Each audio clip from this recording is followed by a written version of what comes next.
آپ بھی دنیا سے جانے والے، آپ نے ایسے تو نہیں کہا تھا جب سیدہ فاطمہ نے آخری دن اپنے بابا کو ٹھنڈے پانی کے تشت میں بار بار ہاتھ ڈبو کر چہرے پر پھیرتے ہوئے دیکھا اور حجرہ عائشہ میں تشریف لائی، اس کرب اور تکلیف میں دیکھا تو بے ساختہ زبان سے نکلا، واہ کر بابا، ہائے میرے ابا کی تکلیف مجھ سے دیکھی نہیں جاتی، مجھ سے برداشت نہیں ہوتی۔ رحمت عالم نے فرمایا لا کرب بعد الیوم، اے بیٹی پریشان نہ ہو، آج کے بعد تیرے ابا کو کوئی تکلیف نہیں ہوگی۔ یہ مقصد ہے کہ دنیا سے جہالت دور ہو جائے، کلام اللہ سے مومن کا دل پر نور ہو جائے۔ یا الہی جب تک میرے جسم میں جان رہے، تجھ پہ صدقے تیرے محبوب پہ قربان رہے، میں رہوں یا نہ رہوں پر دل کی ہے یہ دعا، دین احمد اور عزت قرآن رہے۔ الہی ہم میں پھر وہ صدیق سا ایمان پیدا کر، عمر فاروق سا کوئی جلی انسان پیدا کر، رگے تحریک کٹ جائے دم عثمان پیدا کر، علی المرتضی شیر خدا کی آن پیدا کر۔ واجب الاحترام علماء کرام، میری جماعت کے ذمہ داران، فضیلت الاخ حضرت علامہ پروفیسر ساجد صاحب حفظہ اللہ، دیگر زعماء خطباء علماء، گجرانوالہ کے میرے اہل توحید بھائیوں، میری مسلم ماں بہنوں بیٹیوں، آج ہم رسول اکرم صلی اللہ علیہ وسلم کی سیرت کے عنوان سے یہاں ہم جمع ہیں۔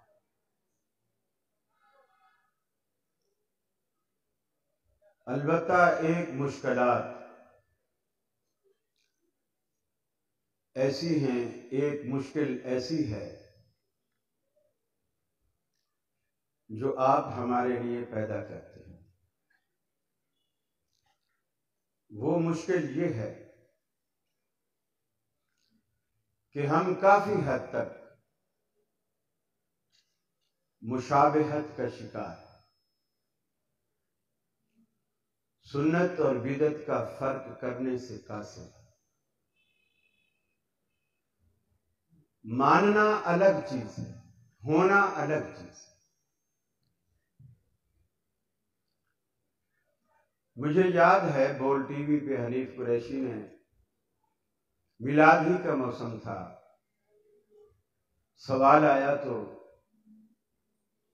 میں نے کہا یہ بدعت ہے، نہ رسول اللہ صلی اللہ علیہ وسلم نے کیا، نہ صحابہ نے کیا۔ اس نے جھٹ سے کہا کہ ڈاکٹر صاحب ان سے پوچھے جو یہ ربیع الاول میں جلسے کرتے ہیں وہ سنت ہیں؟ ان کے امیر محترم ساجد میر صاحب جب کراچی ایئرپورٹ پہ آتے ہیں تو یہ استقبال کے لیے جھنڈے بھی لے کے جاتے ہیں، تو ان کے قائد کا استقبال کرنا سنت ہے اور کائنات کے امام کا استقبال کرنا بدعت ہے۔ اس وقت میرے ذہن میں اللہ تعالیٰ نے ایک بات ڈالی، میں نے اتنا عرض کیا، میں نے کہا ڈاکٹر صاحب ان کا یہ اعتراض بنتا نہیں، اس لیے کہ ہم اگر جھنڈے لے کر یا پھول لے کر یا نعرے لگا کر ایئرپورٹ پہ جاتے بھی ہیں تو ہم جن کا استقبال کرنے جاتے ہیں پھر ان کو ساتھ بھی لاتے ہیں۔ یہ جو صبح سے شام تک گھومتے ہیں سڑکوں پہ، شام کو کس کو لاتے ہیں؟ کس کو لاتے ہیں؟ لیکن ہم اس پیغمبر کے ماننے والے ہیں کہ اللہ کی قسم جس کی محبت کسی سیزن کی، کسی مہینے کی، کسی دن کی محتاج نہیں ہے۔ یہ تو 12 مہینے 12 ماشی محبت، سدا بہار محبت۔ میں یہ درخواست کروں گا محترم ابرار ظہیر صاحب سے بھی، اور ہمارے جہاں جہاں بھی جلسے ہو رہے ہیں تمام مدارس اور انتظامیہ سے، کہ یہ 12 دن آپ ان کو دے دیں، 10 دن وہ کالی وردی والی مخلوق کو دے دیں محرم کے، باقی سارا سال آپ کا ہے، سارا سال۔ ابھی میں گاڑی میں ہی فیصل افضل شیخ صاحب کے ساتھ آ رہا تھا تو میں نے انہیں میسج سنایا، میسج سعودی عرب سے تھا۔ آپ کے چونکہ جلسے ویڈیو بنتی ہیں، لائیو چلتے ہیں، تو بہت سارے لوگ کہیں سن لیتے ہیں۔ سوال آیا کہ قاری صاحب ہم تو آپ کو جماعت کا ہیرو سمجھتے ہیں، آپ تو میلاد کے جلسوں میں بھی جا رہے ہیں۔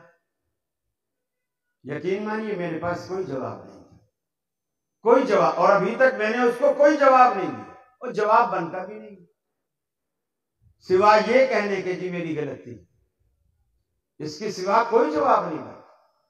دیکھیے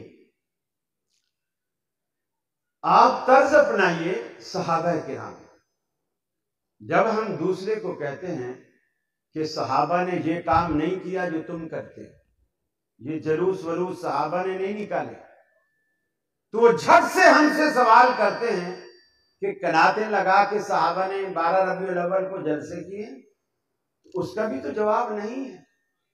جیسے اس کا جواب نہیں ہے اس کا جواب بھی نہیں۔ اب آپ دیکھیے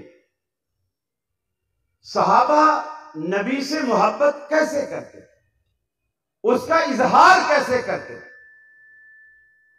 سنت اور بدعت میں فرق کیسے کرتے تھے، ان کے استدلال کا طریقہ کار کیا تھا،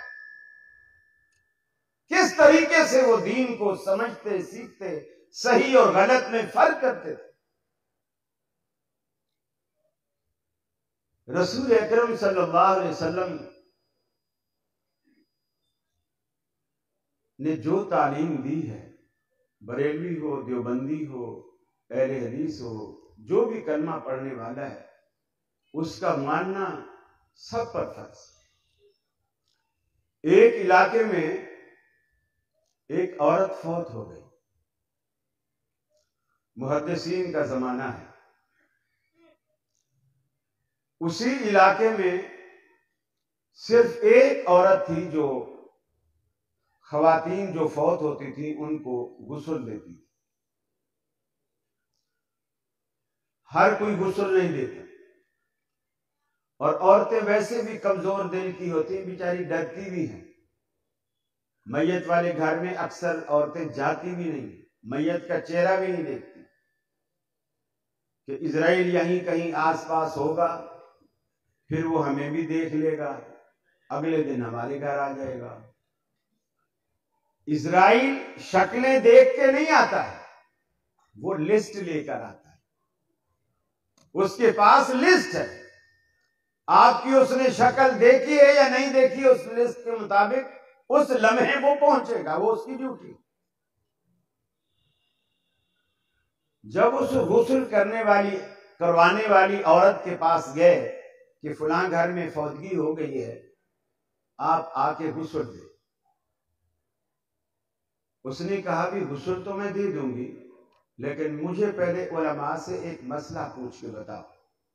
کیا مسئلہ ہے؟ اس نے کہا کہ میں اس وقت حالت حیض میں ہوں، جس میں عورت نماز روزہ نہیں کرتی، تو میں تو ناپاکی کی حالت میں ہوں، اب میں غسل میت ہاتھوں سے کروں گی تو پتہ نہیں یہ کر سکتی ہوں یا نہیں کر سکتی ہوں، میرے لیے جائز ہے کہ ناجائز ہے۔ علماء سے پوچھا، کوئی بولے کر سکتی ہے، لوگ پوچھیں دلیل، بولے دلیل تو کوئی نہیں، باقی کوئی ممانعت بھی نہیں ہے، کر سکتی ہے۔ کوئی بولے نہیں کر سکتی تو وہ پوچھے دلیل، بولے دلیل تو نہیں ہے، بس ناپاکی کی حالت ہے تو لہذا نہیں کر سکتی۔ اسی کشمکش میں ظہر کا وقت آ گیا، صبح کی فوت ہوئی ہے، میت گھر میں رکھی ہے، نہلانے والی پورے محلے میں ایک عورت ہے اور وہ اپنے ان مخصوص ایام سے گزر رہی ہے، اور غسل دینے والا اور کوئی عورت نہیں ہے، میت رکھی ہے۔ ظہر کا وقت ہو گیا، اذان ہو گئی، لوگ مسجد میں آنا شروع ہو گئے۔ امام ابو ثور رحمت اللہ علیہ اپنے وقت کے بڑے محدث تھے، نماز پڑھانے کے لیے مسجد میں داخل ہوئے، لوگ اکٹھے ہو گئے، حضرت آپ نماز بعد میں پڑھائیے گا، صبح سے میت رکھی ہوئی ہے، پہلے ہمیں مسئلہ بتائیے۔ جی بولو۔ وہی مسئلہ کہ جی عورت غسل دینے والی ایک ہے اور خاتون کا ایک کا انتقال ہو گیا ہے، وہ کہتی ہے میں حالت حیض میں ہوں، میں غسل دوں کہ نہ دوں۔ انہوں نے کہا اس سے بولو وہ غسل دے۔ لوگوں نے پوچھا حضرت دلیل؟ اب آپ دیکھیے، اس سے اندازہ لگائیے، محدثین کے زمانے میں وہ پوری بستی ہے، پورا علاقہ ہے، پورا محلہ ہے، جس سے بھی مسئلہ پوچھتے ہیں اس کو کہتے ہیں دلیل کیا ہے؟ یہ مزاج کس کا ہے؟ دلیل مانگنے کا جو مزاج ہے یہ کس کا ہے؟ آپ ویسے تو اونچی اونچی سبحان اللہ کہتے ہیں، اور کراچی والے پوچھے تو جواب ہی نہیں نکلتا، سبحان اللہ نہیں کہلوانا چاہ رہا تھا۔ یہ مزاج کس کا ہے کہ لوگوں سے دلیل مانگتے ہیں؟ اہل حدیث کا مزاج ہے۔ اللہ کے بندو، لگتا ہے سارے بریلوی بیٹھے ہیں آخر تک۔ اہل حدیثوں کا مزاج ہے یہ، اور ہم کوئی نئی جماعت نہیں ہیں، اس وقت بھی یہی مزاج موجود۔ ہمارا مسلک ہمارے مزاج سے، ہمارے عقائد سے، ہمارے نظریات سے پہچانا جاتا ہے۔ جب امام ابو ثور سے پوچھا حضرت دلیل، انہوں نے کہا دلیل وہ روایت ہے جس میں رسول اکرم صلی اللہ علیہ وسلم وضو فرما کر آئے، نماز کے لیے کھڑے ہوئے، عائشہ سے کہا کہ عائشہ وہ جائے نماز مجھے پکڑا دے، جائے نماز مجھے پکڑا دے۔ سیدہ عائشہ نے کہا یا رسول اللہ صلی اللہ علیہ وسلم، میں تو حالت حیض میں ہوں، جائے نماز تو پاک ہوتی ہے، میں اسے کیسے ہاتھ لگاؤں گی؟ آپ نے فرمایا ان حیضتک لیست فی یدک، عائشہ حیض کو تیرے ہاتھوں میں نہیں لگا ہوا، جائے نماز اٹھا کے دے۔ سیدہ عائشہ نے جائے نماز اٹھا کے دے۔ دیکھیے آج کے دور میں حالت حیض میں عورتیں آٹا نہیں گوندتی، پراٹھے نہیں بناتی، آپ مزے مزے سے ان کے ہاتھ کے بنے تلے پراٹھے نہیں کھاتے، سارے کام کرتی ہے۔ اب اس مسئلے میں کیا رک، وہ کام بھی تو ہاتھوں سے کرے گی نا۔ اور یہ کوئی ایسی پلیدی نہیں ہے جیسے کتے پلید ہوتے ہیں، یہ اس طرح کی پلیدی نہیں ہے، یہ حکمی پلیدی، وہ اللہ کے امر سے مجبور ہے، یہ چیز اللہ نے رکھی۔ لیکن محدثین کا بھی یہی مزاج تھا، آج اہل حدیث کا بھی یہی مزاج ہے کہ دلیل پوچھو، اس چیز کی دلیل کیا ہے؟ جس طرح آپ آج اس جگہ جہاں بیٹھے ہیں، یقین مانیے اس کی بھی آپ کے پاس کوئی دلیل ہے، کوئی دلیل ہے۔ نبی مکرم صلی اللہ علیہ وسلم نے صحابہ کرام کا جو مزاج بنایا تھا اور جس طریقے کا بنایا تھا، اس کو آپ دیکھیے قرآن مجید بیان کرتا ہے۔ رسول اکرم صلی اللہ علیہ وسلم کا آج جیسے 12 ربیع الاول کا دن ہے، آپ دار فانی سے رخصت ہیں، آپ کا جسد اطہر سیدہ عائشہ کے گھر میں رکھا ہوا ہے، آپ نے ایک دھاری دار یمنی چادر اوڑھ رکھی، مسجد نبوی کے اندر صحابہ جمع، رش لگا ہوا، سب مغموم بیٹھے، سب پر ایسی کوئی مصیبت ٹوٹ پڑی، کسی کے چہرے پر خوشی کے کوئی آثار نہیں، غم ہی غم۔ حضرت عمر جیسا بہادر، ذی وقار، ذی فہم، تلوار نیام سے نکالتا ہے اور مسجد نبوی میں لہراتا ہے اور کہتا ہے خبردار، اگر کسی نے کہا نبی فوت ہو گئے تو میں گردن اڑاؤں گا، میں گردن اڑا دوں گا اگر کسی نے یہ کہا۔ تھوڑی دیر بعد صدیق اکبر آئے، بیٹی عائشہ صدیقہ رضی اللہ تعالی عنہا کے گھر گئے، پیشانی سے کپڑا ہٹایا، ماتھا چوما، فرمایا اللہ آپ پر 2 موتیں نہیں لائے گا، یہی موت ہے جو آ چکی ہے۔ واپس مسجد میں آئے، صحابہ کو بھی بیٹھے ہوئے دیکھا، عمر کو بھی تلوار لیے کھڑے ہوئے دیکھا، سیدھا منبر پہ چڑھ گئے، اور منبر پہ چڑھنے کے بعد ایک دعویٰ عمر نے کیا تھا کہ نبی فوت نہیں ہوئے، ایک دعویٰ اب صدیق اکبر نے کر دیا جو حضرت عمر کے دعوے کے بالکل خلاف۔ فرمایا من کان یعبد محمدا فإن محمدا قد مات،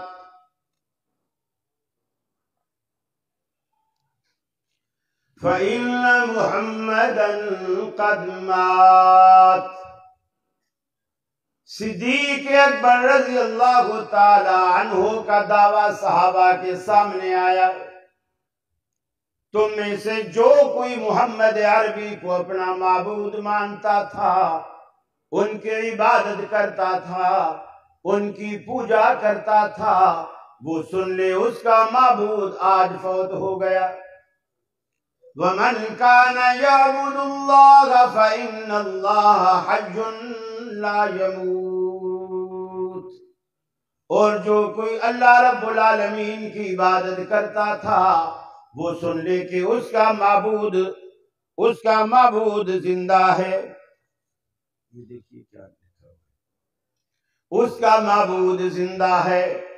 2 دعوے صحابہ کرام کے سامنے آئے، ایک سیدنا فاروق اعظم کا دعویٰ اور ایک صدیق اکبر رضی اللہ تعالی عنہ کا دعویٰ، دونوں متضاد دعوے اور دونوں متبرک ہستیاں، دونوں میں سے کسی کی فضیلت بھی کسی سے ڈھکی چھپی نہیں۔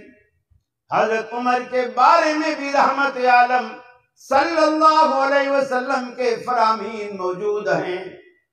آپ نے فرمایا تھا اگر میرے بعد نبوت کے دروازے کھلے ہوتے عمر ضرور اسی دروازے سے داخل ہوتا، عمر ضرور پیغمبر ہوتا۔ اگر میرے بعد پیغمبروں کا آنے کا کوئی جواز ہوتا تو عمر ضرور پیغمبر ہوتا، چونکہ میں آخری پیغمبر ہوں اس لیے عمر پیغمبر نہیں بن سکا۔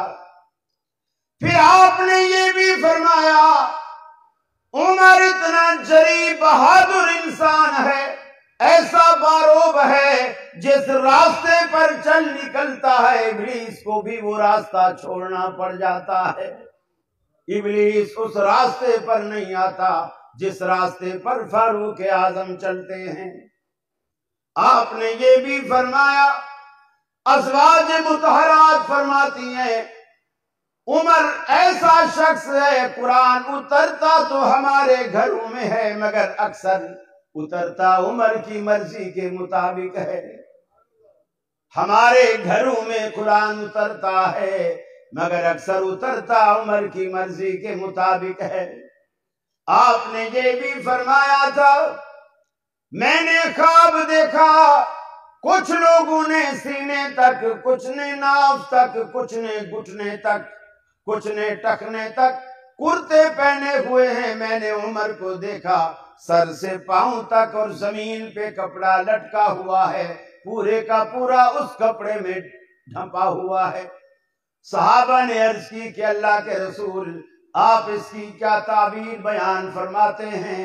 آپ نے فرمایا یہ عمر کا علم ہے، یہ عمر کا علم ہے جس نے عمر کو سر سے پاؤں تک پورے کا پورا ڈھانک رکھا ہے، پورے کا پورا ڈھانپ رکھا ہے۔ صدیق اکبر کی فضیلت بھی کسی سے چھپی نہیں۔ صدیق اکبر کے بارے میں بھی رحمت عالم نے فرمایا تھا، آپ نے فرمایا دنیا میں جس کسی نے بھی مجھ پر کوئی احسان کیا تھا میں نے کسی کا احسان نہیں رکھا، سب کے بدلے دے چکا ہوں۔ ابو بکر واحد ہستی ہے کہ قیامت والے دن رب اسے بدلہ دے گا، میں اس کے احسانوں کا بدلہ نہیں چکا سکا۔ آپ نے یہ بھی فرمایا جس دن صدیق اکبر نے پوچھا اے اللہ کے رسول کسی کو نماز والا دروازہ جنت کا آواز دے گا، کسی کو حج والا، کسی کو روزے والا، کسی کو زکوٰۃ خیرات صدقات والا، جس نے جو عمل زیادہ کیا ہوگا جنت کا وہ دروازہ اسے آواز دے گا اور کہے گا اے نیک بخت میرے اندر سے داخل ہو جا۔ اے اللہ کے رسول کیا کوئی ایسا بھی دنیا میں خوش نصیب ہے جس کو جنت کے 8 دروازے آواز دیں؟ رحمت عالم صلی اللہ علیہ وسلم نے فرمایا انت منہم یا صدیق، اے صدیق تو انہی میں سے ہے جن کو جنت کے 8 دروازے بلائیں گے۔ 8 دروازے صحابہ کرام کے سامنے دونوں جلیل القدر ہستیوں کے دعوے موجود ہیں۔ عمر کا دعویٰ کہ نبی فوت نہیں ہوا، ابو بکر کا دعویٰ کہ نبی فوت ہو گئے، لیکن صحابہ جو مسجد صحابہ کرام سے بھری پڑی ہے ابھی تک وہ کسی کے دعوے کی تائید نہیں کرتے۔ گجرانوالے والوں کیوں نہیں کرتے؟ کیوں نہیں کرتے؟ حضرت عمر کی فضیلت موجود ہے، صحابہ کو معلوم ہے، ابو بکر صدیق کی فضیلت معلوم ہے، وہ دونوں میں سے یا دونوں میں سے کسی ایک کی تائید کیوں نہیں کرتے؟ چپ کر کے بیٹھے سن رہے ہیں، کسی کا ساتھ نہیں دے رہے، کسی کی تائید نہیں کر رہے، کسی کو صحیح نہیں کہہ رہے، کیوں؟ بولیے گا، دلیل کسی نے نہیں دی۔ دعوے تو دونوں کے آ گئے، ابھی تک کسی دعوے کے پیچھے دلیل کسی نے نہیں دی۔ اب صدیق اکبر نے دلیل نہیں دلائل دینے شروع کی۔ فرمایا وما محمد الا رسول قد خلت من قبله الرسل افإن مات او قتل انقلبتم على اعقابكم۔ محمد عربی صلی اللہ علیہ وسلم کی حیثیت بھی جیسے باقی انبیاء تھے وہی حیثیت ہے انبیاء کی۔ باقی انبیاء بھی دنیا میں آئے اور چل بسے، آپ بھی دنیا سے چلے جائیں گے۔ افإن مات، لوگ اس لفظ کو پیغمبر پر استعمال کرتے ہوئے موت آتی ہے لوگوں کو۔ قرآن نے جگہ جگہ اس لفظ کو صرف محمد عربی کے لیے نہیں دیگر انبیاء کے لیے بھی استعمال کیا۔ اذ حضر یعقوب الموت، واضح لفظوں میں رب العالمین نے اس لفظ کو استعمال کیا۔ قرآن نے کہا اگر ہمارا یہ پیغمبر محمد الرسول اللہ صلی اللہ علیہ وسلم پر وفات آ جائے، آپ فوت ہو جائیں، او قتلا یا قتل کر دیے جائیں، انقلبتم علی اعقابکم، کیا تم اپنی ایڑیوں کے بر اسلام سے منحرف ہو جاؤ گے؟ دوسری دلیل دی کہ قرآن کہتا ہے افإن مت فہم الخالدون، اگر یہ پیغمبر فوت ہو جائیں تو جو پیغمبر کے لیے دن رات موت کی دعائیں کرتے ہیں کیا وہ ہمیشہ کا پٹا لکھوا کے آئے ہیں؟ انہوں نے بھی تو مرنا ہے۔ پھر دلیل دی انک میت وانہم میتون، محبوب آپ پر بھی میت کا اطلاق ہونے والا ہے اور ان کفار بدبختوں پر بھی میت کا اطلاق ہونے والا ہے۔ آپ بھی دنیا سے جانے والے، آپ نے ایسے تو نہیں کہا تھا جب سیدہ فاطمہ نے آخری دن اپنے بابا کو ٹھنڈے پانی کے تشت میں بار بار ہاتھ ڈبو کر چہرے پر پھیرتے ہوئے دیکھا اور حجرہ عائشہ میں تشریف لائی، اس کرب اور تکلیف میں دیکھا تو بے ساختہ زبان سے نکلا، واہ کر بابا، ہائے میرے ابا کی تکلیف مجھ سے دیکھی نہیں جاتی، مجھ سے برداشت نہیں ہوتی۔ رحمت عالم نے فرمایا لا کرب بعد اليوم، اے بیٹی پریشان نہ ہو، آج کے بعد تیرے ابا کو کوئی تکلیف نہیں ہوگی، آج تیرے بابا کی تکلیف کا آخری دن ہے۔ صدیق اکبر نے دلائل دیے، کل من علیہا فان وَيَبْقَى وَجْهُ رَبِّكَ ذُو الْجَلَالِ وَالْإِكْرَامِ، ساری دنیا پر فنا کی تلوار چلے گی، باقی رہنے والی تو صرف اللہ کی ذات ہے، صرف اللہ کی ذات باقی رہنے والی۔ حضرت عمر نے بھی یہ آیات سنی تو کچھ کہنا نہیں پڑا، اپنی بے نیام تلوار کو فوراً داخل نیام کیا۔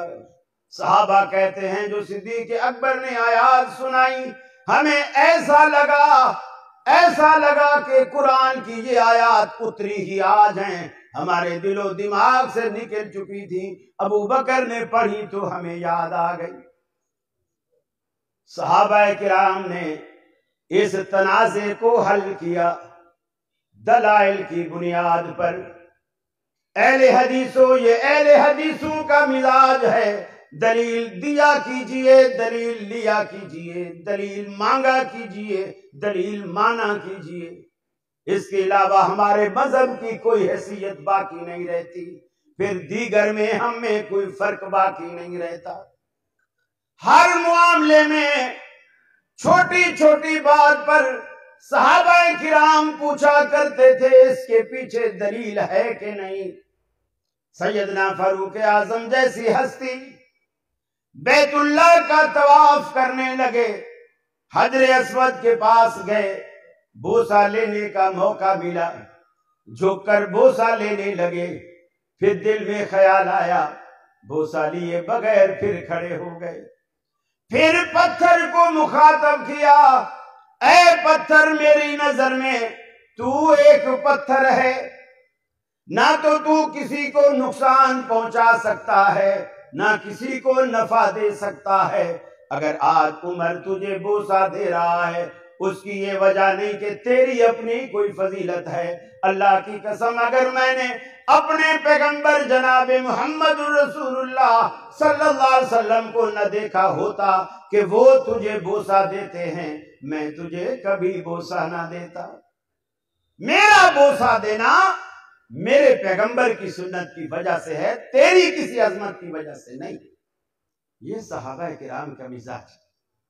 میرے بھائی یہ ہمارے مسلک کی اساس ہیں، یہ چیزیں، یہ بنیادیں ہیں، ہم بھول بیٹھے۔ نبی مکرم صلی اللہ علیہ وسلم کے بعد دوسرا بڑا اختلاف پیدا ہوا صحابہ میں، دوسرا بڑا اختلاف وہ پیدا یہ ہوا خلیفہ کون بنے، خلیفہ کون بنے گا؟ جھگڑا ہو گیا۔ مہاجر کہتے ہیں خلیفہ ہم میں سے ہو، انصار کہتے ہیں خلیفہ ہم میں سے ہو، ایک تیسرا گروہ کھڑا ہوا جسے آج کل کی اصطلاح میں لوگ کہتے ہیں جی بڑا معتدل اور منصف مزاج لوگ ہیں، انہوں نے کہا میاں کیوں لڑتے ہو، دو خلیفے بنا لو، مہاجر اپنا مہاجر بنا لے، انصار اپنا انصار بنا لے، اللہ اللہ خیر سر۔ گویا بنیاد سے اسلام کو دو لخت کرنے کی کوشش کی گئی، لیکن وہاں بھی اللہ رب العالمین نے صحابہ کرام کو اللہ رب العالمین کروڑ رحمتیں نازل کرے ان کی زندگیوں پر، ان کی قبروں پر۔ ان لوگوں نے ہم پر ایسے احسانات کیے، ہم تو ان کے احسانوں کے بوجھ تلے دبے ہوئے۔ صدیق اکبر نے اللہ کے رسول کی حدیث سنائی کہ اللہ کے رسول کا فرمان ہے الائمۃ من القریش، امامت خلافت قریشیوں کا حق ہے اور وہ سارے مہاجر۔ حضرت عمر نے صدیق اکبر کا ہاتھ پکڑا، اپنا ہاتھ صدیق اکبر کے ہاتھ میں دیا، اور اس کے بعد صحابہ کرام ایسے ٹوٹ پڑے بیعت کے لیے جیسے شہد کے چھتے پر شہد کی مکھیاں ٹوٹتی ہیں، دھڑا دھڑ بیعت کی۔ یہ اختلاف ختم کیا نبی کی حدیث پر، وفات کا اختلاف ختم کیا قرآن پر، دوسرا اختلاف ختم کیا نبی کی حدیث پر، تیسرا بڑا اختلاف پیدا ہوا نبی مکرم کی تدفین کہاں، تدفین کہاں؟ کچھ کہنے لگے آپ کے آبائی علاقے مکہ میں دفن کیا، کچھ کہنے لگے نہیں مکہ کو تو آپ چھوڑ چکے تھے، ہجرت کر کے آئے تھے، لہذا مدینے میں دفن کیا، کچھ کہنے لگے نہیں بیت المقدس میں دفن کرو جہاں دیگر انبیاء کی کثیر تعداد یہاں پہلے سے موجود ہے، کثیر تعداد موجود ہے، وہاں دفن کرو۔ چنانچہ رسول اکرم صلی اللہ علیہ وسلم کی حدیث سنائی گئی کہ پیغمبر وہیں دفن ہوتا ہے جہاں اس کی موت واقع ہوتی ہے۔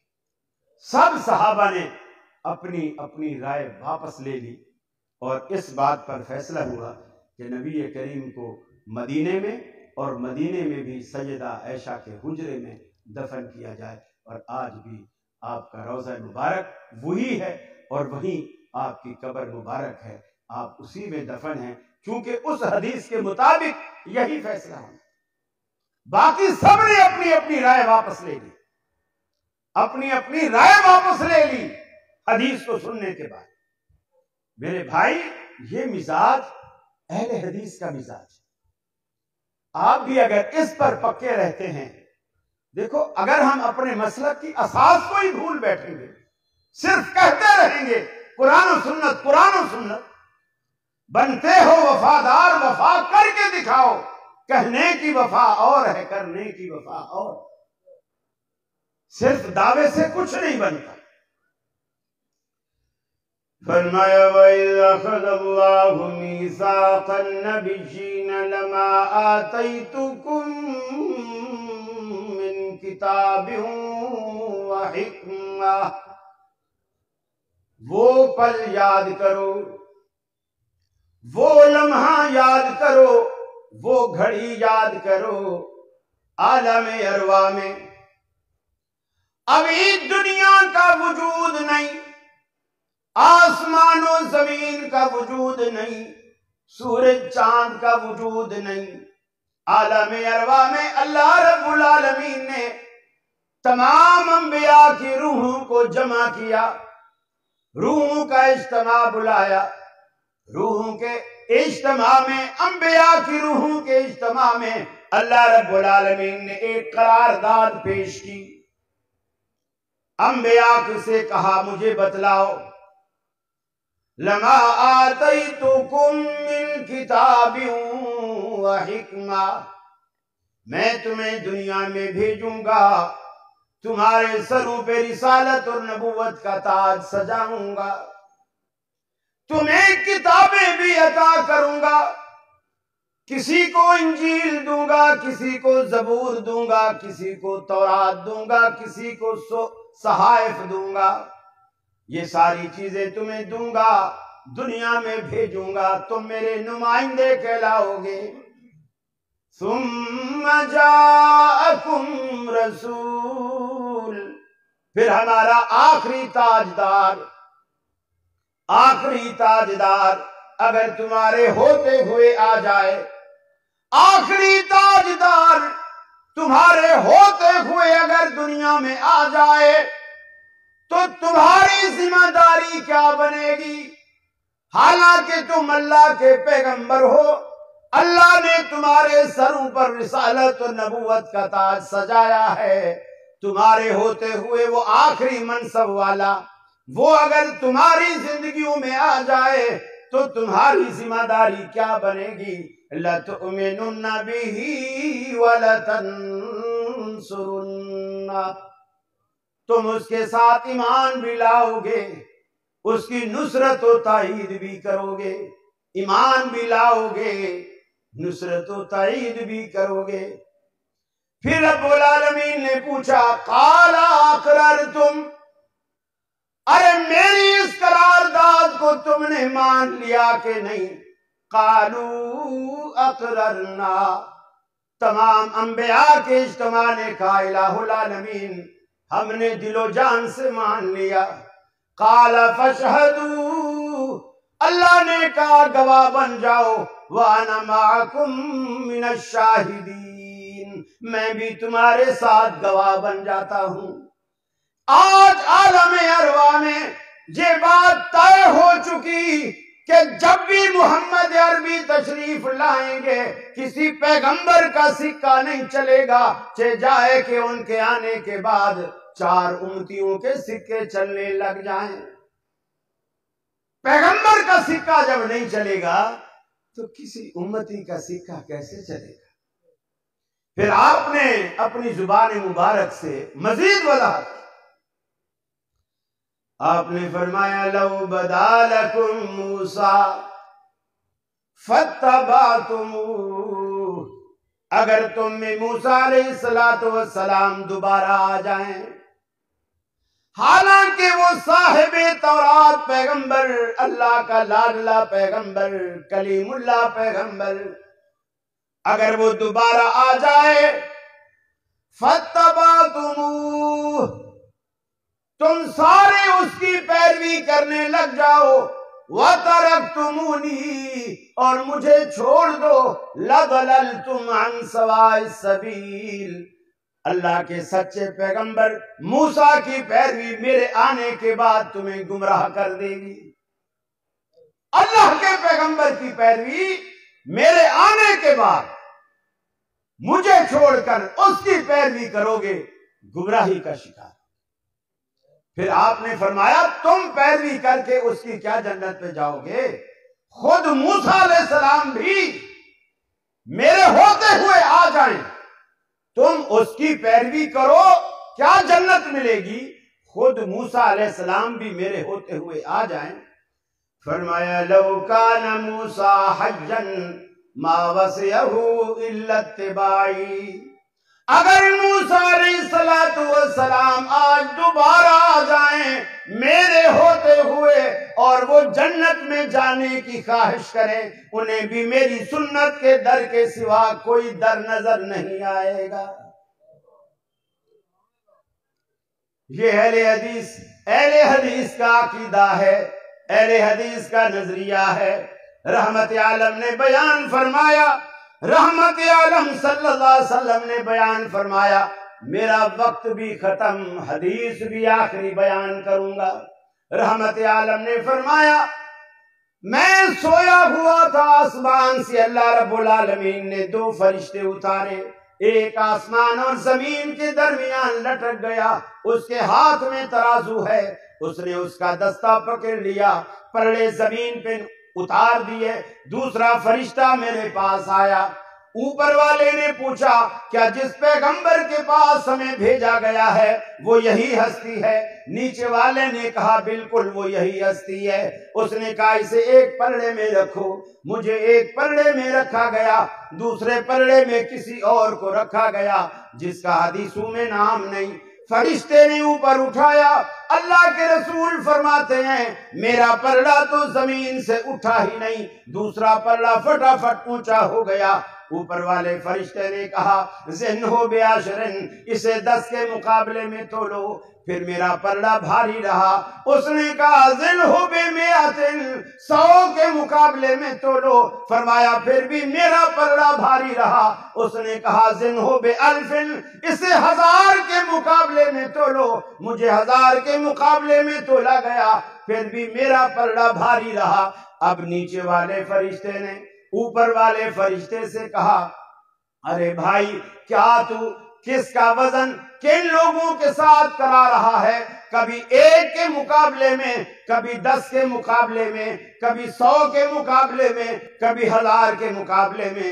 واللہ لو وزنتہ بامتہ لرجعہا، اللہ کی قسم اگر دوسرے پلڑے میں پوری کی پوری کائنات بھی رکھ دے گا پھر بھی آمنہ کے لال کا پلڑا بھاری رہے گا۔